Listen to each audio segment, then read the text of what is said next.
541st day that I'm here to share lessons I learn and I'm learning how to support your dreams, your goals, allow you to become the person that you want to become.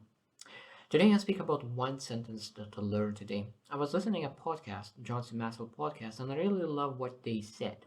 It said that when you say something, believe 100% that what you're saying is true. But now, when you're listening, believe that what you believe is 100% wrong. It's such an interesting saying. When you're saying believe 100% that it's true, and when you're listening, believe that what you believe is 100% wrong. That means there's a lot of aspects in that one sentence. Because when you say something, that and with 100% certainty, that gives to other people, certainty. A lot of times people struggle with this. So when we want to be a leader and you want other people to take action, certainty allows other people to take action.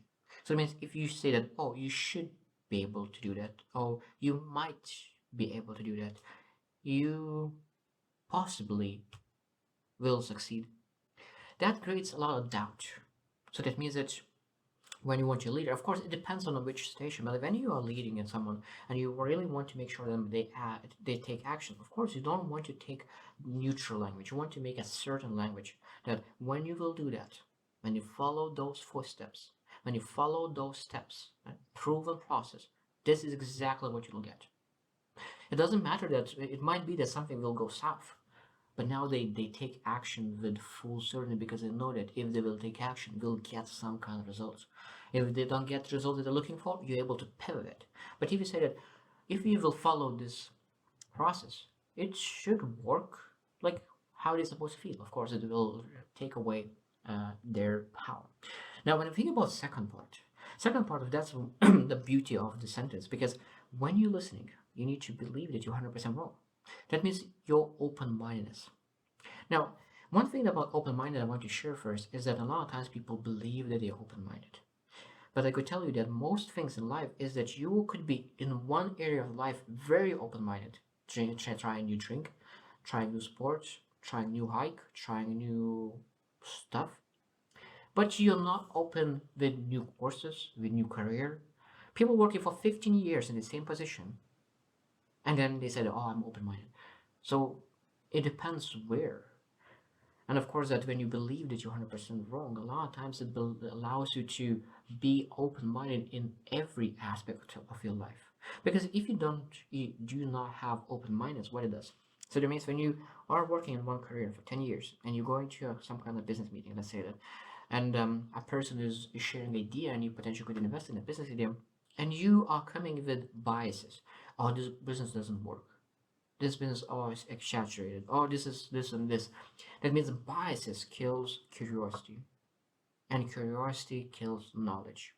So that means when you're not open-minded, that means that you will have less knowledge than a person who has a lot, no, a lot of open-minded. Because when you believe that you are 100% wrong and you come to the meeting, what you will do? You will listen very, very intently because you will try to figure out what is wrong with your opinion.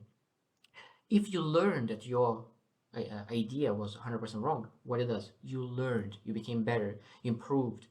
But if you learn that your idea is still the best idea, what it does, it makes you even more certain about your idea. So it's a win-win to be open-minded and listen what other person is saying because you're able to be more certain about your idea, or you can learn something new. Now, if you do not allow that, a lot of times, even though that you are wrong, but you biased, you're not able to learn it.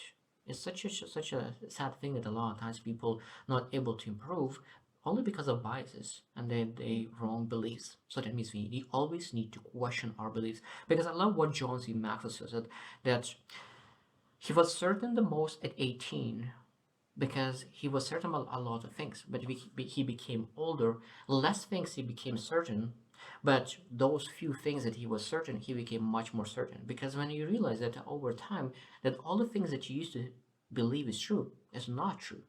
So that's why when you listen to someone, you need to believe that you're wrong, because that allows to listen much more intently. Now, when you want to be a leader, of course, it's important to speak with certainty.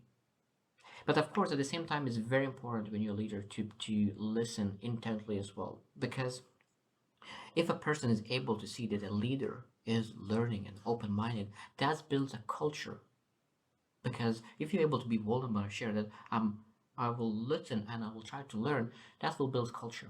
So if you want to be a leader and show the example, you not just need to communicate very well, but at the same time listen very well as well. So I hope you choose to win and see you tomorrow.